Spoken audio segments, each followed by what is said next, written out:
Okay, hi everybody. Today is Tuesday, October 31st. Happy Halloween, everybody. Welcome to the Kubernetes SIG Testing weekly meeting, which is being recorded and will be posted to YouTube publicly shortly.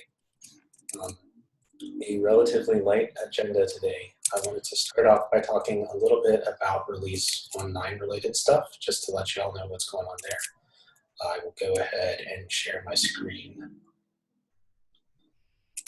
So the first thing real quick, I am filling in for the role of the CI signal lead for the 1.9 release team. This means that I, as a human, have been updating this particular issue, which is the issue that we're using to track whether or not we're ready to cut v1.9 alpha. What I've been doing is on a daily basis, going through and looking at the release master blocking board and just posting a comment as a human, links to the jobs that are failing, a triage report for the job that's failing, and if I've had time to file issues or chase them down, update like which specific test case seems to be causing this job to fail. Based on this, I plan on working with Jace Singer-Dumars to propose, I'll find the issue related to this, but basically to work on criteria for what is a release blocking job. So Jason and I are assigned to this. Eric, I think you had expressed some interest in this when I brought it up last week. My proposal is there's a Google Doc that Jace has that I will link here. And I'm also going to try and link to the jobs that are failing, which seem like obvious candidates not to be in the release master blocking thing. So because I have a couple days worth of comments here, I can sort of tell which jobs have kind of moved in and out and seen some action, which jobs have not. Some pretty obvious jobs that I think don't belong in this would be the correctness job. It runs pretty much once every 2 days and has been consistently failing for the entire duration of the job. The other one is the job I'm now calling Conway's Game of Life. This is the GCI/GCE serial job. It has been almost impossible to, in fact, it literally has been impossible to get a green run on this job because it is so flaky. By the way, I know Eric pointed this out in the Slack channel, but for those watching and recording at home, notice that the test grid board is now automatically sorting by failures. So it's really obvious which specific test cases we might want to look at first. And these changes links here that sort of show like when it used to be green and it flipped over to red, that might be a diff that you want to find if you want to look at that, right? I mean, a couple pull requests to change through because these jobs run daily, not on per init, but that's nice. That link also shows up in the summary tab here in the changes, or sorry, in the regression column.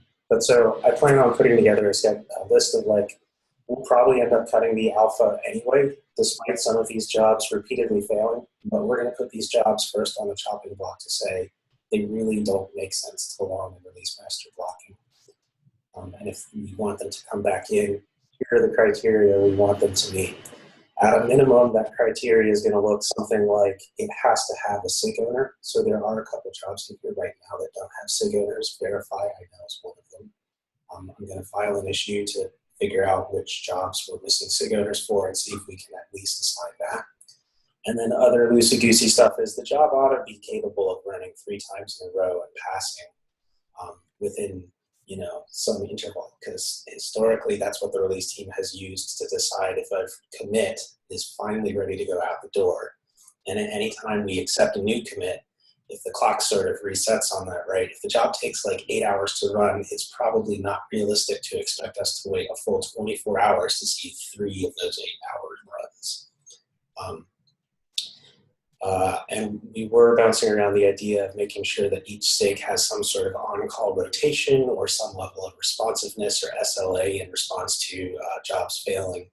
I don't think that's realistic to expect during the alpha timeframe, but it's something we may expect during the release burn down timeframe.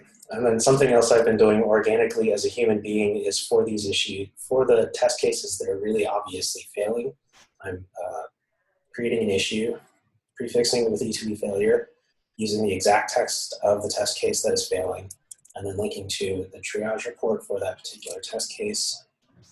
In this case, I made a mistake and like put the cluster, but if I view all clusters, right, we can see that when I went and poked people, we actually did solve the major test failure, and there's still one sort of noisy failure here. And if I look down a little bit more, it's this problem, and it's happening just in this job specifically, which is not on the release master blocking job. But so it's this sort of like linking together of the tools that I really feel should be able to automate me out of this job entirely. But we're currently at the point where, since I'm a human and I'm paying attention and I can get nag people, that seems to be driving this stuff forward a little bit. The other quick 1.9 related thing is I wanted to clarify that these seem to be the label queries that we expect to use for Tide or something like it. So all PR suitable for merge normally are going to look something like this. Maybe I've missed this, but this is what I'm seeing used for testing for right now. Maybe it needs to be adjusted for community or Kubernetes. I'm not sure. Then during code slush, it would additionally include these two things. And then during code freeze, we would also say that only things marked with the priority critical urgent label are going to be acceptable for merge. And that's pretty much all the 1.9 related stuff that I have. Any questions? All right. In that case, I'm going to hand it over to Steve, who's got something on here about pod utilities to move the Bootstrap functionality. Yep, sure. I just wanted to give a super quick overview. We had a breakout meeting at the end of last week. So Eric's design document to integrate the functionality that currently lives in Bootstrap into Prow to let people bring minimal pod images in there. We decided that the way that we're going to move forward with the design doc is to upstream the code that we have written for Origin CI first, and then sort of iterate on top of that. So I'm working this week on getting that moved into test infra. And that was the general consensus on that meeting. The design doc should be continually updated to like match what the code ends up actually doing. But I think we'll probably also make some documentation that explains a little bit more user-facing after it's finished. The other comment I had, or I guess if anybody has any comments on that. But yeah, I just wanted to give information from the breakout. The other thing I had shoved onto the agenda that I wanted to hear some info or some feedback on was, this is something that I've been struggling as a maintainer of a Prow cluster for a bit. It's very difficult to trace the execution or like trace the derivative events from a specific GitHub issue or a specific GitHub event ID or a specific Prow job or whatever through the cluster. So like being able to see, oh, it got delivered here, Hook saw it, these plugins registered and actually did something with it. This Prow job was created for it, because of that Prow job, this pod was created. So like being able to trace that execution would be super useful. And I was thinking if we could, if this is something we want to do and we could agree that the base logging level in every Prow component should have those like identifying features in there, and without changing the logging level to be more noisy, you should be able to see the execution of the cluster. That would let us more accurately trace those like execution paths and debug places where we see things aren't happening. But I don't know how we feel about that, because potentially it could be noisy, but I'm just kind of looking at like the controller manager logs and hoping to see something similar in like our components. The controllers don't really have much in that sense right now, but I did recently add the event GUID as a field to the JSON in the Hook logs. So you can use that to track events all the way through Hook at least. Right. And I was thinking too, Eric had recently mentioned like moving as many of the plugins out of Hook so they're not compiled in. And so definitely like as we do that and we have like 70 pods running, at least I would think we should on reviews try to say like, hey, if you're adding new functionality, make sure that the base logging level at least exposes the positive actions that are taken.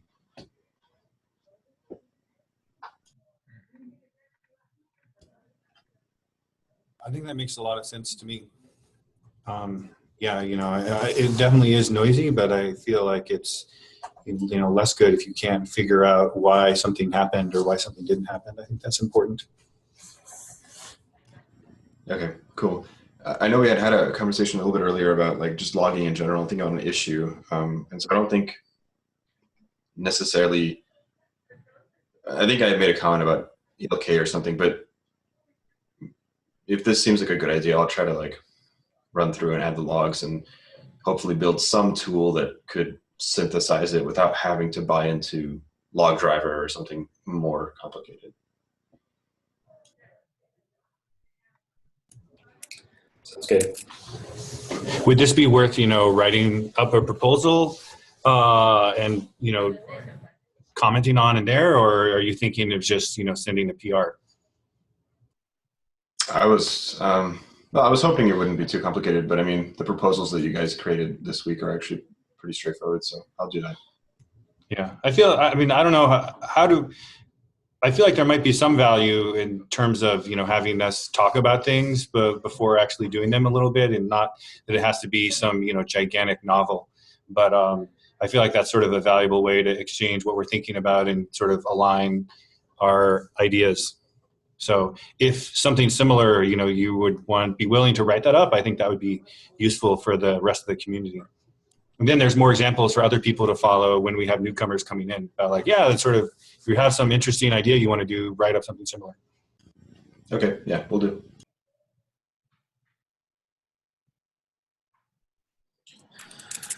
Okay, that was everything that's on the agenda. I added just one more thing in case you wanted to talk about it at all, Cole. I saw you put out a proposal about plugin help in Prow.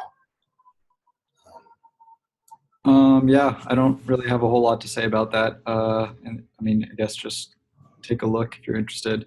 It's pretty straightforward concept, so I just wanted to make sure that people are in agreement. Cool, that makes sense. I have like half of a strong NPR to drop a README inside of the plugins directory anyway. I will get that out either later today or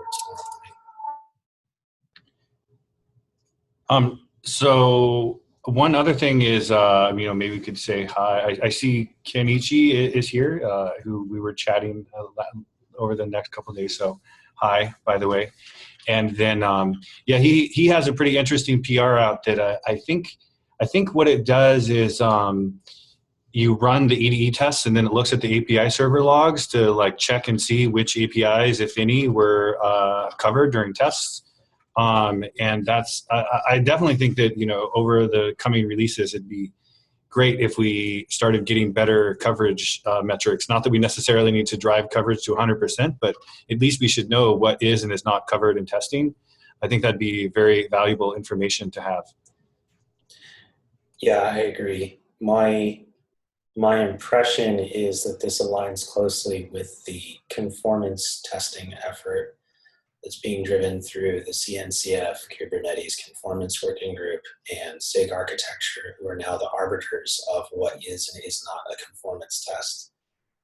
I don't know if y'all followed, like they did a PR where there's now a list of all the conformance tests in the Kubernetes tree. And so if you add or remove the conformance tag from a test and it ends up differing from that list, they won't, somebody from SIG Architecture is going to have to make that approval. And they've done that through owners, which they'll be able to do that most effectively once we deploy Prow in a way that uses the note parent option that we enabled.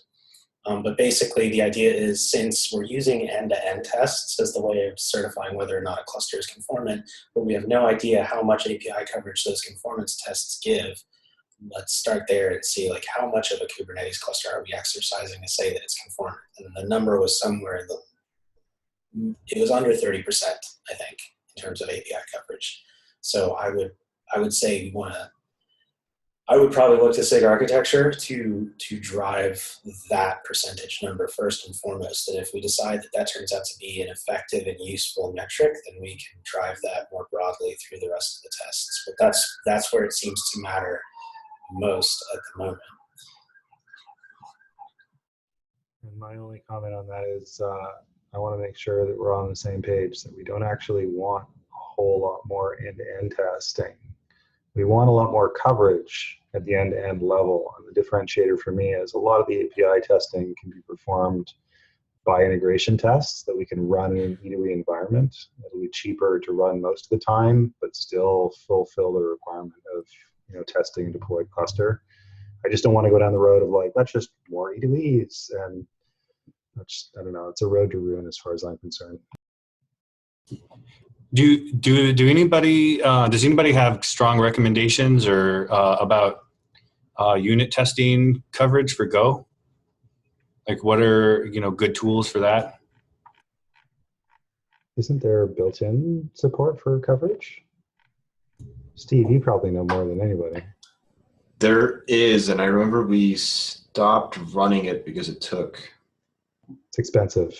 some ungodly amount of time. I mean, we're talking like 8 hours to finish, I remember.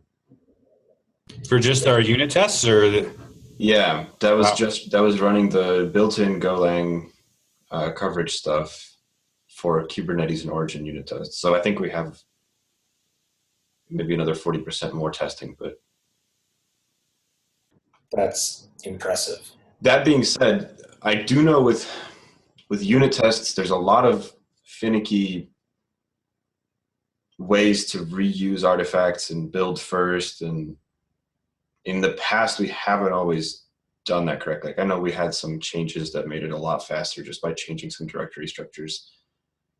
I don't know if you guys remember that happening, but that was like about a year ago. So maybe it's not as bad as I think it is. Does Basil help with that? I don't. Jeff here. Yeah, ideally, I would like Basil to help with that, and I don't think right now Basil does coverage for Go, but that might be a good question for the Basil channel. And yeah, but definitely agree that fundamentally, I would like to. What I would really like to start doing is measuring our unit test coverage and integration test coverage that runs on a single machine and drive that higher. But I think also if there's some ways of getting E2E test coverage, that's also awesome. I mean, ideally, we would just be able to aggregate the coverage across all types of testing because it all contributes. True. Also, I'd like a pony. Only after I get my unicorn and ride it in on a rainbow. Actually, so I can maybe just ask this in the channel. I don't know, but while people are here, the SOAK GCE GCI test, unreleased master blocking. I know that somewhere in our 1.9 milestone, we had plans to move the SOAK jobs off of Jenkins entirely onto Crow, and we had talked about maybe splitting them up so like we could destroy the cluster if it wasn't doing its job or something like that. Anyway, I noticed the SOAK job sort of lost all of its history and came back into existence as of October 25th and has been consistently failing since then. I wasn't sure if anybody here knew the right person to go poke about that. Sin has been working on that, and I think he did something to where he forgot to save the credentials. So the next time it ran, it didn't have the credentials, so it couldn't actually do anything. And so I think he's debugging that. But yeah, try. Yeah, it's like I knew it was in flux, so I probably didn't file an issue on that right away. But yeah, he's aware that that's not working right, and I think he is in the process of fixing that. But hopefully, it should make the SOAK test easier to run because you can kind of just run the SOAK test, and it'll figure out whether it needs to restart itself or not, as opposed to having the deploy and test jobs. Excellent. And with a little more extra time, how are we feeling about Tide these days? I know we had walked away from last week feeling like there were 2 concrete action items that we needed to accomplish before we felt ready to roll Tide out to other repos. And one of the things I had asked for was if we can make sure that there's like some documentation and we're giving people a heads up about what Tide is and how you can use it and interact with it and stuff. Before we start turning it on to other repos. So I was totally cool with the idea of like using Tide for federation because we've got an interested party here who's super motivated, but on repos that have a much larger audience like community or Kubernetes, it seems like we still have a couple pieces of administrivia that we want to get out of the way before we turn it on there. I know one of them was like, I wanted to make sure that I could construct the right set of labels that met our release manager's whims, as far as, can we accurately describe just with labels alone what PRs are ready to merge? Because that's how Tide works. So we're cool there. How else are we doing on that?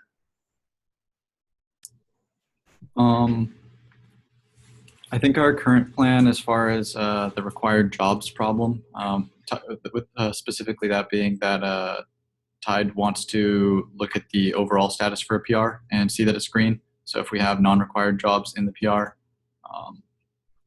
those are going to cause problems if they're not blocking. I think our plan right now is just to stop reporting jobs that aren't required. So make those job statuses only available in Kubernetes. I don't know that we've actually taken steps to do that in any repos yet, but that should work once we're ready to do that. The other thing was the Tide front end itself, and I don't know that any more work has been done on that. I think the last thing that happened with that was that Joe set up Tide to serve its status so that Deck can fetch that status and then serve it somehow. But we don't actually have Deck creating a front end yet. Okay, cool. All right, I think those are all the random questions I had. Anything else? All right, cool. Short meeting. Thanks, everybody. Happy Tuesday. See you later.